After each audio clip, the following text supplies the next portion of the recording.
ನಮಸ್ಕಾರ ಸ್ನೇಹಿತರೆ, ನಾನು ನಿಮ್ಮ ಪ್ರೀತಿಯ ಲತಾ ನವೀನ್. ಸ್ನೇಹಿತರೆ, ನಾನು ಕೂಡ ಚೆನ್ನಾಗಿದ್ದೀನಿ, ನೀವೆಲ್ಲರೂ ಕೂಡ ಚೆನ್ನಾಗಿದ್ದೀರ ಅಂತ ಭಾವಿಸ್ತೀನಿ. ಸೊ ಅದರ ಜೊತೆಗೆ ಇವತ್ತು ಯುಗಾದಿ ಹಬ್ಬ ಆಗಿರೋದ್ರಿಂದ ಎಲ್ಲರೂ ಕೂಡ ಹಬ್ಬವನ್ನು ಆಚರಿಸ್ತಾ ಇರ್ತೀರಾ, ಹಾಗೆಯೇ ಆಚರಿಸಿ ಕೂಡ ಎಲ್ಲರೂ ಕೂಡ ಆರಾಮಾಗಿ ಇರ್ತೀರಾ ಅಂತ ಭಾವಿಸ್ತೀನಿ. ಜೊತೆಗೆ ಇವತ್ತು ಗೃಹಲಕ್ಷ್ಮಿ ಯೋಜನೆಯ 8ನೇ ಕಂತಿನ ಹಣ ಬರದೇ ಇದ್ದವರಿಗೆ ಒಂದು ಲಕ್ಷ್ಮೀ ಹೆಬ್ಬಾಳ್ಕರ್ ಮೇಡಮ್ ಅವರು ಒಂದು ಡಬಲ್ ಗುಡ್ ನ್ಯೂಸ್ ಅನ್ನ ಕೊಟ್ಟಿದ್ದಾರೆ ಅಂತಾನೆ ಹೇಳ್ಬೋದು. ಅದರ ಜೊತೆಗೆ ಸ್ನೇಹಿತರೆ, ನನ್ನ ಯೂಟ್ಯೂಬ್ ಕುಟುಂಬದ ಎಲ್ಲ ಸ್ನೇಹಿತರಿಗೂ ಹಾಗೆಯೇ ಸೊ ಯುಗಾದಿ ಹಬ್ಬದ ಆರ್ಥಿಕ ಶುಭಾಶಯಗಳು ನಿಮಗೂ ನಿಮ್ಮ ಫ್ಯಾಮಿಲಿಗೂ.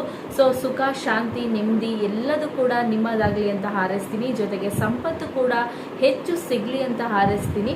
ಸೊ ಇದೇ ರೀತಿ ನನ್ನ ಚಾನಲ್ನ ಸಪೋರ್ಟ್ ಮಾಡ್ತಾ ಇರಿ, ಇನ್ನೂ ಹೆಚ್ಚೆಚ್ಚಾಗಿ ಸಪೋರ್ಟ್ ಮಾಡಿ. ಹಾಗೆಯೇ ಯಾರೆಲ್ಲ ನನ್ನ ಚಾನಲ್ನ ಸಬ್ಸ್ಕ್ರೈಬ್ ಆಗಿ ನೋಡ್ತಾ ಇದ್ದೀರಾ ನಿಮ್ಮೆಲ್ಲರಿಗೂ ಕೂಡ ತುಂಬ ಧನ್ಯವಾದಗಳು.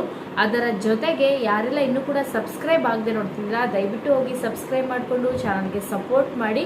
ಹಾಗೆಯೇ ಇವತ್ತು ಬಂದಿರುವಂತಹ ಡಬಲ್ ಗುಡ್ ನ್ಯೂಸ್ ಏನು ಅನ್ನೋದನ್ನ ತಿಳಿಸ್ಕೊಡ್ತೀನಿ. ಸಾಕಷ್ಟು ಜನ ಮಹಿಳೆಯರಿಗೆ ಸೊ ಗೃಹಲಕ್ಷ್ಮಿ ಯೋಜನೆ 8ನೇ ಕಂತಿನ ಹಣ ಬರಲಿಲ್ಲ ಅಂತ ಹೇಳ್ಬಿಟ್ಟು ತುಂಬಾ ಯೋಚನೆ ಮಾಡ್ತಾ ಇದ್ದೀರಾ.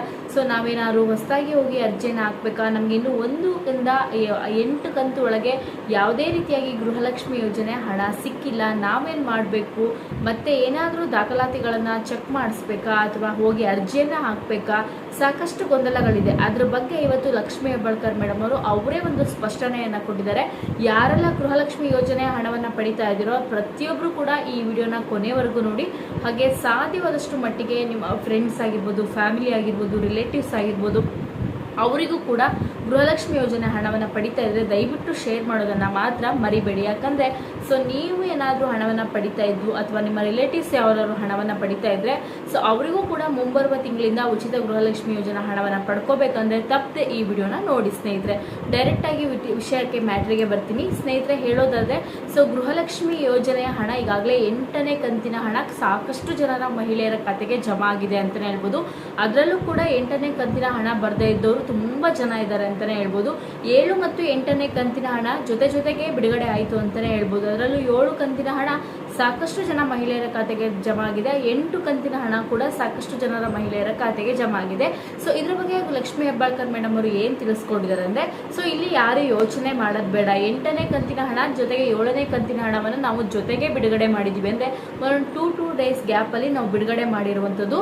ಸೊ ಅದಕ್ಕೆ 7 ಮತ್ತು 8ನೇ ಕಂತಿನ ಹಣ ಸಾಕಷ್ಟು ಜನರ ಮಹಿಳೆಯರ ಖಾತೆಗೆ ಜಮಾ ಆಗಿದೆ. ಇಲ್ಲಿ ನಾವೇ ಒಂದು ವಾರ ಆ ಹಣವನ್ನು ಹಾಕೋದನ್ನು ಹೋಲ್ಡ್ ಮಾಡಿದ್ದೀವಿ. ಅಂದರೆ 7 ಮತ್ತು 8ನೇ ಕಂತಿನ ಹಣ ಜೊತೆಗೆ ಹೋಯ್ತಲ್ಲ, ಸ್ವಲ್ಪ ದಿನದ ಮಟ್ಟಿಗೆ ಬಂದವರಿಗೆ ಬಂದ್ಬಿಟ್ಟಿದೆ 8ನೇ ಕಂತಿನ ಹಣ. ಸೊ ಬರ್ದೇ ಇದ್ದವರಿಗೆ ಯೋಚನೆ ಮಾಡೋದು ಬೇಡ, ನಾವು ಆಲ್ರೆಡಿ ಅದನ್ನು ಹೋಲ್ಡ್ ಮಾಡಿದ್ದೀವಿ. ಅಂದರೆ ಒಂದು ವಾರದ ಮಟ್ಟಿಗೆ ಹೋಲ್ಡ್ ಮಾಡಿದ್ವಿ. ನಾಳೆಯಿಂದ ಗೃಹಲಕ್ಷ್ಮಿ ಯೋಜನೆಯ 8ನೇ ಕಂತಿನ ಹಣ ಯಾರ್ಯಾರಿಗೆ ಬಂದಿರಲ್ಲ ಅವರಿಗೆಲ್ಲರಿಗೂ ಕೂಡ ಜಮಾ ಆಗುತ್ತೆ. ಸೊ ಯೋಚನೆ ಮಾಡೋದು ಬೇಡ ಅಂತ ಹೇಳಿದ್ದಾರೆ. ಆದರೆ ಅದರ ಜೊತೆಗೆ ಇನ್ನೊಂದು ಪಾಯಿಂಟನ್ನು ಕೂಡ ಹೇಳಿದ್ದಾರೆ ಸ್ನೇಹಿತರೆ. ಅದೇನಂದರೆ ಈಗಾಗಲೇ ಗೃಹಲಕ್ಷ್ಮಿ ಯೋಜನೆಗೆ ಸಾಕಷ್ಟು ಜನ ಅರ್ಜಿಯನ್ನು ಹಾಕಿದ್ದಾರೆ, ಆದರೆ ಅವರಿಗೆ ಒಂದು ಕಂತಿನ ಹಣವು ಕೂಡ ಜಮಾ ಆಗಿಲ್ಲ. ಸೊ ಒಂದು ಕಂತಿನ ಹಣವೂ ಕೂಡ ಜಮಾ ಆಗಿಲ್ಲ. ಹಾಗೆ 1-2 ಕಂತು ಹಣವನ್ನು ಪಡ್ಕೊಬಿಟ್ಟು ಯಾವುದೇ ರೀತಿಯಾಗಿ ಅವರಿಗೆ ಗೃಹಲಕ್ಷ್ಮಿ ಯೋಜನೆ ಹಣ ಜಮಾ ಆಗಿಲ್ಲ. ಅಂಥವರು ಏನು ಮಾಡಬೇಕು ಅಂದರೆ ಸೊ ನೀವು ಹಾಕಿರುವಂತಹ ಗೃಹಲಕ್ಷ್ಮಿ ಯೋಜನೆಯ ಸ್ಟೇಟಸ್ನ ನೀವು ಚೆಕ್ ಮಾಡಿಸ್ಬೇಕು. ಅಂದರೆ ನೀವು ಹಾಕಿರುವಂಥ ಸ್ಟೇಟಸ್ಸು ಆ್ಯಕ್ಟಿವಲ್ಲಿದ್ದರೆ ಗೃಹಲಕ್ಷ್ಮಿ ಯೋಜನೆ ಹಣ ಬರುತ್ತೆ, ಇಲ್ಲ ಅಂದರೆ ಸೊ ನಿಮಗೆ ಹಣ ಬರೋದಿಲ್ಲ. ಅದಕ್ಕೆ ನೀವೇನು ಮಾಡಬೇಕು, ಇನ್ನೊಮ್ಮೆ ಗೃಹಲಕ್ಷ್ಮಿ ಯೋಜನೆಗೆ ಅರ್ಜಿಯನ್ನು ಹಾಕಬೇಕು. ಅಥವಾ ಆ್ಯಕ್ಟಿವಲ್ ಇಲ್ಲ ಅಂದರೆ ಮಹಿಳಾ ಮತ್ತು ಮಕ್ಕಳ ಕಲ್ಯಾಣ ಇಲಾಖೆಗೆ ಹೋಗಿಬಿಟ್ಟು ಸರಿಪಡಿಸ್ಕೊಂಡ್ರೆ ನೆಕ್ಸ್ಟ್ ಬರುವ ತಿಂಗಳಿಂದ ಗೃಹಲಕ್ಷ್ಮಿ ಯೋಜನೆಯ ಹಣ ನಿಮ್ಮ ಖಾತೆಗೆ ಜಮಾ ಆಗುತ್ತೆ ಅಂತ ತಿಳಿಸ್ಕೊಟ್ಟಿದ್ದಾರೆ. ಇಲ್ಲಿ 1ರಿಂದ 5ನೇ ಕಂತು ತನಕ ಹಣವನ್ನು ಪಡ್ಕೊಬಿಟ್ಟಿದ್ದೀರಾ ಗೃಹಲಕ್ಷ್ಮಿ ಯೋಜನೆ, 6, 7, 8 ಕಂತಿನ ಪೆಂಡಿಂಗ್ ಇದೆ ಅಂದರೆ ಸೊ ನಿಮ್ಗೆ ಏನಾದರೂ ಹಣ ಜಮಾ ಆಗಿಲ್ಲ ಅಂದರೆ ಸೊ ನೀವು ಯೋಚನೆ ಮಾಡಬೇಡಿ, ನಾಳೆಯಿಂದ ಪೆಂಡಿಂಗ್ ಇರುವಂಥ ಹಣವನ್ನು ಕೂಡ ಜಮಾ ಮಾಡ್ತೀವಿ ಅಂತ ಹೇಳಿದರೆ, ಅಥವಾ ಪೆಂಡಿಂಗ್ ಇರುವಂಥ ಹಣವೂ ಕೂಡ ಜಮಾ ಆಗಿಲ್ಲ, 8ನೇ ಕಂತಿನ ಹಣವೂ ಕೂಡ ಬಂದೇ ಇಲ್ಲ ಅನ್ನೋರು ಸೊ ನೀವು ಹಾಕಿರುವಂತಹ ಗೃಹಲಕ್ಷ್ಮಿ ಯೋಜನೆ ಅರ್ಜಿ ಆ್ಯಕ್ಟಿವ್ ಇದೆಯಾ ಇಲ್ವಾ ಅನ್ನೋದನ್ನು ಮೊದಲ ಚೆಕ್ ಮಾಡಿಸಿ ಸ್ನೇಹಿತರೆ. ಆ್ಯಕ್ಟಿವ್ ಅಲ್ಲಿದ್ದರೆ ಡೆಫಿನೆಟ್ಲಿ ಆಗಿ ನಿಮ್ಮ ಖಾತೆಗೆ ಹಣ ಜಮಾ ಆಗುತ್ತೆ. ಸೊ 1 or 2 ಡೇಸ್ಲಿ ಜಮಾ ಆಗೇ ಆಗುತ್ತೆ. ಆ್ಯಕ್ಟಿವಲ್ ಇಲ್ಲ ಅಂದರೆ ಸೊ ದಯವಿಟ್ಟು ಹೋಗಿ ಮಹಿಳಾ ಮತ್ತು ಮಕ್ಕಳ ಕಲ್ಯಾಣ ಇಲಾಖೆಗೆ ಹೋಗ್ಬಿಟ್ಟು ನೀವು ಸರಿಪಡಿಸ್ಕೋಬೇಕಾಗತ್ತೆ. ಆಗ ನಿಮಗೆ ಪೆಂಡಿಂಗ್ ಇರುವಂಥ ಹಣ ಏನಿರುತ್ತೋ ಅದೆಲ್ಲವೂ ಕೂಡ ಖಾತೆಗೆ ಜಮಾ ಆಗುತ್ತೆ. ಇಲ್ಲಿ ಸಾಕಷ್ಟು ಜನರಿಗೆ ಏನಾಗಿದೆ ಅಂದರೆ ಸಾಕಷ್ಟು ಗೃಹಲಕ್ಷ್ಮಿ ಯೋಜನೆ ಅರ್ಜಿಗಳು ಪೆಂಡಿಂಗ್ ಇರ್ಬೋದು, ಅಥವಾ ನಿಮ್ಗೆ ಏನಂತ ಅಂದರೆ ಅರ್ಜಿಯೇ ಕ್ಯಾನ್ಸಲ್ ಆಗಿರುವಂಥದ್ದು, ಈ GST ಪೇಯರ್ ಅಂತ ಹೇಳ್ಬಿಟ್ಟು, ಅಥವಾ ನೀವು ಟ್ಯಾಕ್ಸ್ ಪೇ ಮಾಡ್ತಾ ಇದ್ದೀರಾ ಅಂತ ಹೇಳ್ಬಿಟ್ಟು ಕೆಲವು ಕಾರಣಾಂತರಗಳಿಂದ ಸರ್ಕಾರದ ಕಡೆಯಿಂದನೇ ಕ್ಯಾನ್ಸಲ್ ಆಗಿದೆ. ಆ ಒಂದು ಕಾರಣಕ್ಕೆ ನೀವೇನು ಮಾಡಬೇಕು ಅಂದರೆ ನಿಮಗೆ ಆ ರೀತಿ ಏನಾದರೂ ನೀವು ಹಾಕಿರುವಂಥ ಅರ್ಜಿ ಚೆಕ್ ಮಾಡಿಸಿದಾಗ ಆ್ಯಕ್ಟಿವ್ ಅಲ್ಲಿ ಇಲ್ಲ ಅಂದರೆ ಡೆಫಿನೆಟ್ಲಿ ಆಗಿ ನೀವು ಹೋಗಿ ಆ್ಯಕ್ಟಿವ್ ಮಾಡಿಸ್ಕೊಂಡ್ರೆ ಡೆಫಿನೆಟ್ಲಿ ಆಗಿ ಹಣ ಬರುತ್ತೆ ಅಂತ ಹೇಳಿದ್ದಾರೆ. ಅದರ ಜೊತೆಗೆ ನಾಳೆಯಿಂದ 8ನೇ ಕಂತಿನ ಹಣ ಯಾರ್ಯಾರಿಗೆ ಬಂದಿರಲ್ಲ ಅವರಿಗೆ ಜಮಾ ಆಗುತ್ತೆ. ಹಾಗೆಯೇ ಸ್ನೇಹಿತರೆ 9ನೇ ಕಂತಿನ ಹಣವನ್ನು ಇನ್ನು ಸದ್ಯದ ಮಟ್ಟಿಗೆ ರಿಲೀಸ್ ಮಾಡಿಲ್ಲ. ನಾವು ಡೇಟನ್ನು ಯಾವುದೇ ರೀತಿ ಇನ್ನೂ ಅನೌನ್ಸ್ ಮಾಡಿಲ್ಲ. ಡೇಟನ್ನು ಅನೌನ್ಸ್ ಮಾಡಿದಾಗ ನಾನು ತಿಳಿಸ್ಕೊಡ್ತೀನಿ 9ನೇ ಕಂತಿನ ಹಣ ಯಾವಾಗ ಜಮಾ ಆಗುತ್ತೆ ಅಂತ ಕೂಡ ಒಂದು ಸ್ಪಷ್ಟನೆಯನ್ನು ಕೊಟ್ಟಿದ್ದಾರೆ. ತುಂಬ ಜನ ಕೇಳ್ತಾ ಇದ್ದೀರಾ 9ನೇ ಕಂತಿನ ಹಣ ಜಮಾ ಆಯಿತಾ, ಯಾವಾಗ ಜಮಾ ಆಗುತ್ತೆ, ಯಾವ ಡೇಟಲ್ಲಿ ಬರುತ್ತೆ ಅಂತ ಕೇಳ್ತಾ ಇದ್ದೀರಾ. ಯಾಕಂದರೆ 7-8 ಕಂತು ತೊಗೊಂಡವರು ಈ ಮಾತನ್ನು ಹೇಳ್ತಾ ಇದ್ದಾರೆ. 7ನೇ ಕಂತು ಬಂದವರು 8ನೇ ಕಂತು ಇನ್ನೂ ಬಂದಿಲ್ಲ ಅಂತ. 8 ಮತ್ತು ಕಂತು ಬಂದೇ ಇದ್ದವರು ಎಷ್ಟೋ ಜನ ಗೃಹಲಕ್ಷ್ಮಿ ಯೋಜನೆಗೆ ಹಣವನ್ನು ಹಾಕಿಬಿಟ್ಟು ಅರ್ಜಿಯನ್ನು ಒಂದು ಕಂತು ಬರದೇ ಇದ್ದವರು ಇದ್ದಾರೆ. ಬರದೇ ಇದ್ದವರು ದಯವಿಟ್ಟು ಸ್ಟೇಟಸ್ ಚೆಕ್ ಮಾಡ್ಕೊಳ್ಳಿ. ಸ್ಟೇಟಸ್ ಆ್ಯಕ್ಟಿವಲ್ ಇಲ್ಲ ಅಂದರೆ ನೀವು ಗೃಹಲಕ್ಷ್ಮಿ ಯೋಜನೆ ಏನಾಗಿದೆ ಅಂತ ಚೆಕ್ ಮಾಡಿಸ್ಕೊಳ್ಳೋದು ಡೆಫಿನೆಟ್ಲಿ ಮುಖ್ಯ. ಆವಾಗ ಮಾತ್ರ ಗೃಹಲಕ್ಷ್ಮಿ ಯೋಜನೆ ಹಣ ಜಮಾ ಆಗುತ್ತೆ. ಪೆಂಡಿಂಗ್ ಹಣ ಇರೋರಿಗೂ ಕೂಡ ನಾಳೆಯಿಂದ ಜಮಾ ಆಗುತ್ತೆ ಅಂತ ಹೇಳಿದ್ದಾರೆ. ನಿನ್ನೆ ಸಾಕಷ್ಟು ಜನರ ಅನ್ನಭಾಗ್ಯ ಯೋಜನೆ ಅಂದರೆ ಅಕ್ಕಿ ಹಣ ಏನಾಗಿದೆ ಸಾಕಷ್ಟು ಜನರ ಖಾತೆಗೆ ನಿನ್ನೆ ಅನ್ನಭಾಗ್ಯ ಯೋಜನೆ ಹಣ ಜಮಾ ಆಗಿದೆ ಸ್ನೇಹಿತರೆ. ನೀವು ಕೂಡ ನಿಮ್ಮ ಮೊಬೈಲಲ್ಲಿ ಚೆಕ್ ಮಾಡ್ಕೊಳ್ಳಿ ಅನ್ನಭಾಗ್ಯ ಯೋಜನೆ ಹಣ ಜಮಾ ಆಗಿದೆ ಅಂತ. ನಿನ್ನೆ ಸಾಕಷ್ಟು ಜನರ ಮಹಿಳೆಯರ ಖಾತೆಗೆ ಅನ್ನಭಾಗ್ಯ ಯೋಜನೆ ಹಣ ಜಮಾ ಆಗಿದೆ ಸ್ನೇಹಿತರೆ. ನಿಮಗೆ ಬಂದಿದ್ದರೆ ದಯವಿಟ್ಟು ಬಂದಿದೆ ಅಂತ ಕಮೆಂಟ್ ಮಾಡಿ.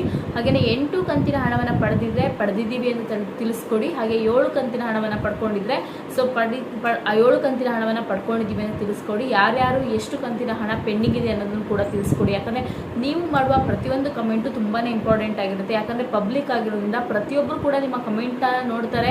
ಅದರಿಂದ ತುಂಬಾ ಉಪಯೋಗ ಕೂಡ ಆಗುತ್ತೆ. ಅದಕ್ಕೋಸ್ಕರ ಎಲ್ಲರೂ ಕೂಡ ಗೃಹಲಕ್ಷ್ಮಿ ಯೋಜನೆಯ ಬೆನಿಫಿಟನ್ನು ಪಡ್ಕೊಳ್ಳೋದು ಬಹಳ ಮುಖ್ಯ ಸ್ನೇಹಿತರೆ. ಅದಕ್ಕೋಸ್ಕರ ಪ್ರತಿಯೊಬ್ಬರಿಗೂ ಎಷ್ಟು ಅಮೌಂಟ್ ಬಂದಿದೆ, ಎಷ್ಟು ಕಂತಿನ ಹಣ ಪೆಂಡಿಂಗ್ ಇದೆ ಅನ್ನೋದನ್ನು ತಿಳಿಸ್ಕೊಡಿ. ಅನ್ನಭಾಗ್ಯ ಯೋಜನೆ ಹಣ ಬಂದಿದ್ರು ಕೂಡ ಕಮೆಂಟ್ ಮಾಡೋದನ್ನು ಮಾತ್ರ ಮರಿಬೇಡಿ ಸ್ನೇಹಿತರೆ. ಇದೊಂದು ಬಿಗ್ ಅಪ್ಡೇಟ್ ಅಂತಲೇ ಹೇಳ್ಬೋದು. ಇಲ್ಲಿ ಸರ್ಕಾರದ ಕಡೆಯಿಂದನೇ ಒಂದು ಬಿಗ್ ಹೋಲ್ಡ್ ಮಾಡಿರೋವಂಥದ್ದು, ಅದು ಬಿಟ್ಟರೆ ಏನೇ ಇಲ್ಲ. ನೀವು ಅದ್ರ ಬಗ್ಗೆ ಯೋಚನೆ ಮಾಡಿಕೊಂಡು ಹಣ ಬಂದಿಲ್ಲ, ನಾವು ಅರ್ಜಿ ಆ್ಯಕ್ಟಿವಲ್ಲಿ ಇಲ್ವೇನೋ ಅಂತ ಯೋಚನೆ ಮಾಡೋದು ಬೇಡ.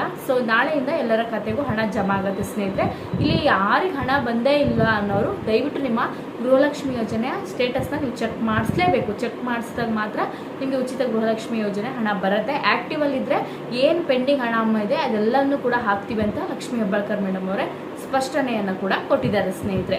ಈ ಮಾಹಿತಿ ನಿಮಗೆ ಖಂಡಿತ ಇಷ್ಟ ಆಗುತ್ತೆ ಅಂದ್ಕೊತೀನಿ. ಈ ವಿಡಿಯೋದಲ್ಲಿ ಏನಾದರೂ ಗೊಂದಲಗಳಿದ್ದರೆ ಖಂಡಿತ ಕಮೆಂಟ್ ಮಾಡಿ, ಖಂಡಿತ ರಿಪ್ಲೈ ಮಾಡ್ತೀನಿ. ನಿಮ್ಮ ಪ್ರತಿಯೊಂದು ಕಮೆಂಟು ತುಂಬಾ ಇಂಪಾರ್ಟೆಂಟು. ದಯವಿಟ್ಟು ಕಮೆಂಟ್ ಮಾಡಿ. ಹಾಗೆ ಏನಾದರೂ ಡೌಟ್ಸ್ ಇದ್ದರೆ ಖಂಡಿತ ಕೇಳಿ ಅಂತ ಹೇಳ್ತಾ ವಿಡಿಯೋನ ಮುಗಿಸ್ತಿದ್ದೀನಿ.